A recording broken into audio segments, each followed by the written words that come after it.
Bonjour à tous, j'espère que vous allez bien. Aujourd'hui on se retrouve pour ma seconde revue de livre qui sera donc sur ce petit bijou. Ça va faire du coup 2 vidéos d'affilée qui parlent de livres sur la chaîne, donc j'espère que ça vous embêtera pas trop. Mais comme celle de dimanche dernier n'était pas prévue, j'ai pas pu changer tout le programme au dernier moment. Pour ceux qui ne me connaissent pas, bienvenue sur la chaîne, moi c'est Lisa et je suis une apprentie sorcière. Ici le principe est simple, on est chill, on est débutant et on essaye d'avancer tous ensemble dans le monde de la sorcellerie moderne et de l'ésotérisme plus généralement. Nous allons donc pouvoir passer au sujet principal de cette vidéo qui sera entièrement dédié à mon précieux grimoire d'apprentie sorcière des éditions Nouvelles Énergies. Par où commencer ? Ça a été, je crois, le 3e livre que j'ai lu à propos de la sorcellerie. Je l'ai trouvé dans une librairie éso fantastique à Rouen et j'ai directement flashé dessus. Comme c'est la couverture qui m'a attirée, je pense que je vais commencer par vous parler de l'esthétique du livre. Comme d'habitude, il y aura le chapitrage, donc si c'est une partie qui vous intéresse pas trop, je vous invite à le consulter pour passer à la suivante. Donc c'est un livre qui est en relié, je crois, qui est cartonné. Au niveau de la forme, vous pouvez le voir comparé à ma tête, on est entre du A5 et du A4. Et ce que j'ai beaucoup aimé, c'est qu'il est aussi super résistant. Donc que ce soit la couverture ou les coins, rien n'a bougé, les dorures non plus, alors que je l'ai quand même pas mal baladé. Donc c'est super sympa pour ceux qui aiment prendre soin de leurs livres et qui aiment les garder dans le temps. Il est très girly, comme vous pouvez vous en douter. Ça se voit pas tellement, mais il est vraiment rose. À l'écran, je crois qu'il ressort plus un peu blanc. Il est vraiment rose et doré en fait. Donc ça, on aime, on n'aime pas. Moi, je pense que vous commencez à me comprendre et me connaître. J'adore. En ce qui concerne l'intérieur, il est aussi girly, mais je trouve beaucoup moins. Il est beaucoup plus simple en fait, mais il reste quand même très attrayant et facile à lire.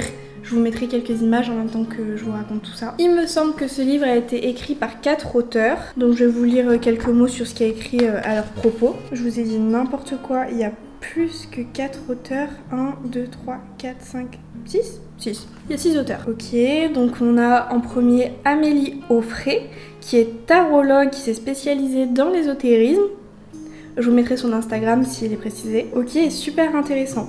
Ensuite, on a Pauline Capmas de la Rue, j'espère que je le dis correctement, qui est une journaliste passionnée de magie et de l'histoire des sorcières plus généralement, qui a écrit de nombreux articles sur la thématique de la santé, du bien-être et de la spiritualité. Donc elle pratique la sorcellerie de mère en fille, ok, et elle est très calée sur féminin sacré, les remèdes naturels, la kitchen witchery. Elle fait de la pâtisserie, j'adore, je trouve qu'elle lui va trop bien. Je vous mets également son Instagram. Ensuite, on a Océane Leysouk. Elle est amulettière. Je savais même pas que c'était une profession. Elle est aussi illustratrice et praticienne en médecine japonaise. Ensuite, nous avons Andrea Louis, qui est une femme, professionnelle de la santé. Ok, qui est très réceptive aux manifestations du monde de l'invisible. Voilà, ça aussi cette famille. Elle est à fond sur tout ce qui est pendule et oracle. C'est super intéressant, j'adore lire tous les à propos des auteurs à chaque fois qu'on a au début du livre. Ensuite nous avons l'alchimiste, herboriste et botaniste Estelle Modo. Et il nous fallait bien dans le lot une spécialiste des cristaux, donc qui s'appelle Claire Taupin, qui est propriétaire d'un magasin de cristaux d'ailleurs. Ok, là j'ai pas son Instagram, mais j'ai le lien de sa boutique. Donc j'irai jeter un œil et si c'est intéressant, je vous mettrai le lien directement dans la description. Donc ça c'était pour le point sur les auteurs. Sur le plan du contenu du livre, il est bien évidemment pour les débutants, mais lorsque je dis débutant, là c'est vraiment à écouter. C'est débutants sans aucune base et qui, comme moi par exemple, n'en sont qu'à leur 3e livre sur la sorcellerie, parce que je pense que même pour des gens qui ont à peine plus d'expérience, ce sera pas du tout intéressant, vous n'apprendrez pas grand chose. Donc si c'est le 1er, 2e, 3e, 4e livre que vous lisez, ok, il peut encore y avoir des sources qui seront différentes, etc. Mais sinon, laissez tomber, c'est peut-être pas intéressant pour vous. Comme il est pour débutants, il est aussi très accessible et compréhensible. Et il survole, vraiment on survole pas mal d'aspects de la sorcellerie. Je vais vous lire le sommaire comme d'habitude. Donc la première partie en fait qui nous introduit dans le livre, c'est vraiment une partie sur la Wicca. Donc on a tout ce qui est philosophie, principe, qui on vénère quand on est Wiccan du coup, les sabbats, qu'est-ce qu'une offrande et qu'est-ce qu'un autel. Donc ça c'est sympa, même si la Wicca ne nous attire pas spécialement. Comment vous expliquer ça? Moi personnellement, je ne me sens pas attirée par la Wicca. Petit point, la Wicca c'est la religion. La Wicca est une religion à part entière qui descend de la sorcellerie ou qui s'inspire des principes de la sorcellerie. Donc vous pouvez très bien avoir une autre religion, être polythéiste, monothéiste, pratiquer la sorcellerie, mais être aussi attiré par la Wicca et du coup être Wiccan et pratiquer la sorcellerie. Je sais pas si c'est clair ce que j'ai dit, pour moi ça l'est pas du tout, on verra au montage. Vous avez toute l'introduction à la Wicca qui est super sympa. Ok, super. Ensuite il y a une liste de rituels. Donc la respiration, l'ancrage, les couleurs en magie, la purification de soi, de sa maison, consacrer, recharger, tracer un cercle magique, les éléments. Voilà, vous avez vraiment... on survole en fait toute la trame que l'on peut suivre avant d'effectuer un sort, un rituel, etc. Ce qui est super, c'est que vous avez aussi fabriqué son eau de lune, fabriqué son encens, son huile magique, fabriqué même ses bougies. C'est une dinguerie. Vous voyez, je suis quand même pas mal embêtée. Hein. Heureusement que j'ai enfin trouvé mon grimoire parce que là, je lis. J'ai lu ce livre, hein, mais j'ai lu il y a plusieurs mois et en fait, je me rends compte qu'il y a plein de choses à l'intérieur qui m'intéressent aujourd'hui et je m'en rappelle plus. Donc ça veut dire qu'il va falloir que je relise un livre de 200 pages juste parce qu'à l'époque j'avais pas mon grimoire et que j'ai pas pris des notes annexes. La perte de temps vraiment c'est aberrant. Ensuite vous avez toute la partie sur les cristaux et énergie, c'est notamment dans celle-ci où j'ai fait mon introduction au chakra dont je vous ai parlé dans les vidéos précédentes. Ok, comment travailler avec ma pierre, comment savoir quelle pierre me correspond, ma trousse de secours cristalline avec les pierres que vous devez avoir sur vous en votre possession. Ça, je trouve ça plutôt sympa quand on s'y connaît pas, qu'on débute. Le pendule, donc vous avez vraiment tout un chapitre sur le pendule qui était très intéressant. J'ai vraiment beaucoup apprécié. Il y avait aussi des exercices pratiques, etc. Les oracles, ça aussi, j'ai kiffé. Et le tarot, c'est vraiment une très grosse partie de ce livre. Il y a 50 pages du livre, il en fait 200. Hein. Il y a 50 pages du livre qui parlent exclusivement du tarot. Donc moi personnellement c'est quelque chose que j'ai passé parce que actuellement je m'intéresse pas spécialement à la cartomancie et encore moins au tarot qui pour moi est au niveau pratique est bien plus complexe qu'un oracle.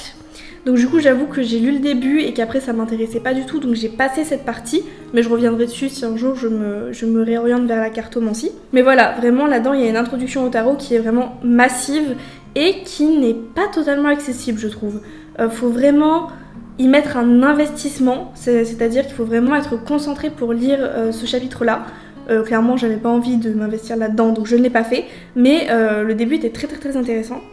Et on finit par la magie alimentaire. Donc ça, je connaissais pas du tout, c'était super intéressant aussi. Donc vous avez toute une partie sur la cuisine, les ustensiles, et ensuite vous avez une liste de recettes. Et vous avez aussi une autre liste de recettes qui correspond au sabbat. Donc vous avez une recette pour Yule, une recette pour Ostara, et ça je trouve ça plutôt sympa. Bon, vu que j'ai pas pu citer tous les points du sommaire, sinon on y serait encore, je vous affiche une photo, comme ça vous pouvez mettre pause et en prendre vraiment connaissance. Ok, donc maintenant je vais voir ce que j'avais écrit à propos de ce livre dans mon carnet de lecture. Donc pour ceux qui n'auraient pas vu la première revue de livre, en gros, dès que je finis une lecture, je marque quelques points qui m'ont marqué à chaud. Avant d'oublier tout simplement, et ça me permet de vous faire les revues et de moi conseiller ou pas un livre si on me demande. Donc voyons voir. C'était bien le 3e livre que j'avais lu du coup. Donc qu'est-ce que j'avais marqué? Un livre introductif facile à lire, qui survole beaucoup d'aspects de la sorcellerie. Il est bien construit, c'est vrai que j'ai beaucoup aimé la manière dont étaient amenées les choses. Absolument canon. Oui, ça je suis toujours d'accord sur ce principe-là, il n'y a pas de souci.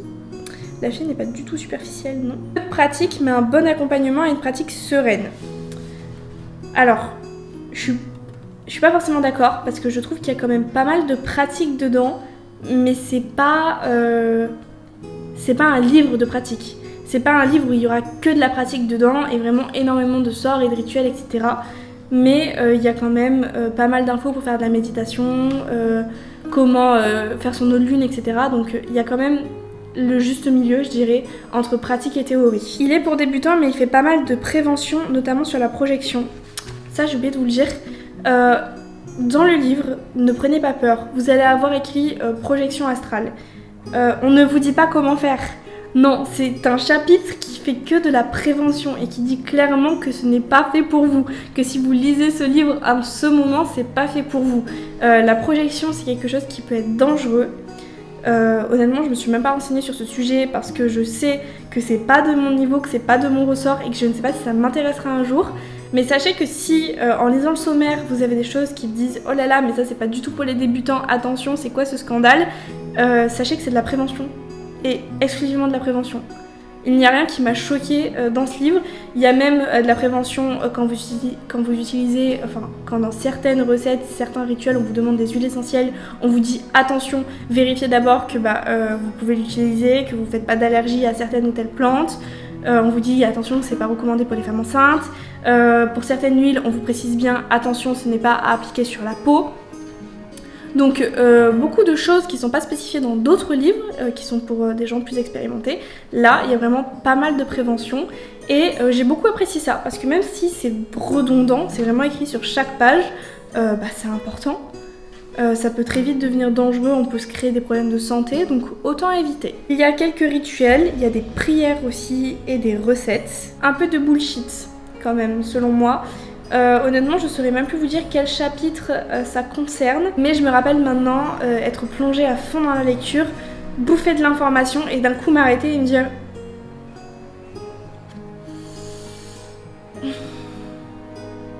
ça c'est... non. Enfin ça je veux dire c'est... ça pue le fake quoi, c'est vraiment du n'importe quoi. Et c'est assez évident. Si je vous retrouve la partie, puisque je compte le relire, si je vous retrouve la partie, je vous la mettrai. C'était clairement écrit n'importe quoi. Mais je pense pas pour autant que ce soit un mauvais livre, parce que dans tous les livres, je pense qu'il y a des conneries. Le livre parfait n'existe pas. En tout cas, moi, c'est quelque chose qui ne me parlait absolument pas, et que encore plus aujourd'hui, où je commence à avoir plus d'expérience, je me dis non mais...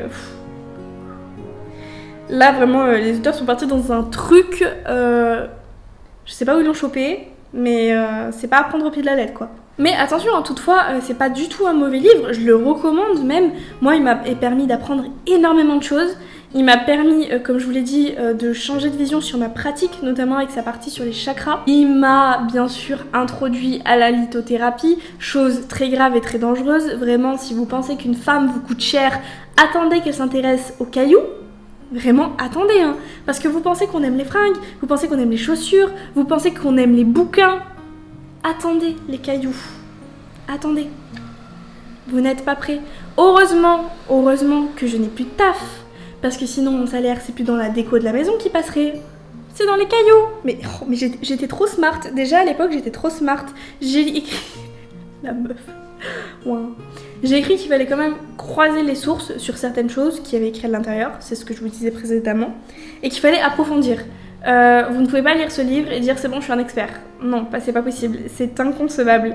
Donc il faut tout approfondir, c'est un livre introductif, c'est le principe. Je finis par, étant donné qu'il y a beaucoup de prévention, il y a peu de chances de faire des bêtises, mais je ne recommande pas de commencer à pratiquer juste en ayant ce livre. Enfin, juste en ayant pour base et pour connaissance ce livre. Pour moi, il faut aller beaucoup plus loin que ça pour commencer sa pratique. Et approfondir, par exemple, la partie avec les chakras, la partie des rituels, la partie du pendule. Pour moi, tout est approfondi. Remarque le pendule, vous pouvez. Je pense qu'après avoir lu ce livre, vous pouvez, même si ça ne sera pas très pertinent. Mais la partie pratique hors divination, je pense pas. Donc ça, c'était tout pour mon carnet de lecture. Franchement, je me trouve trop smart. À chaque fois que je finis un livre, je suis trop inspirée. La bête noire. Enfin, je suis dure. C'est pas vraiment une bête noire, mais je vais vous raconter. En discutant sur les Discord, je me suis rendu compte que la même maison d'édition avait édité en fait des petits livres, donc que vous avez dû sûrement déjà croiser sur Vinted ou sur internet, etc.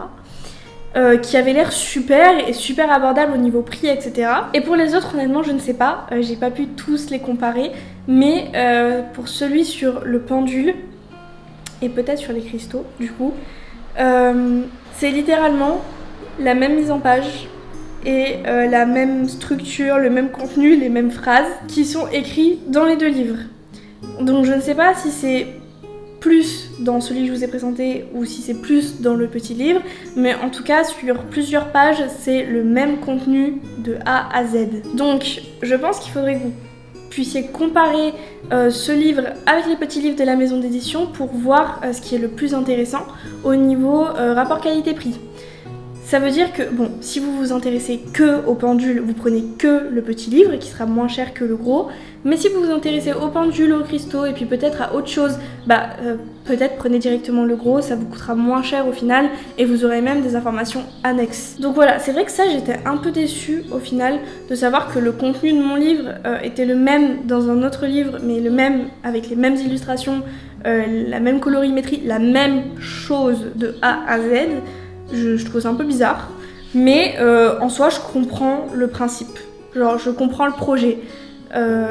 Juste faut faire attention à pas acheter les petits livres et acheter le gros derrière, ou en fait vous faites ce que vous voulez, hein, mais moi perso je le ferai pas. Bon ben je crois que c'est tout, hein. Je crois qu'on a fini avec cette revue de livres, donc je l'ai pas fait dans ma dernière vidéo, mais ça vient de me popper dans la tête. J'ai bien envie de noter mes livres que je fais en revue de livres, je trouve que c'est pertinent, mais sur 5 ou sur 10? Ouais mais sur 5 c'est trop dur.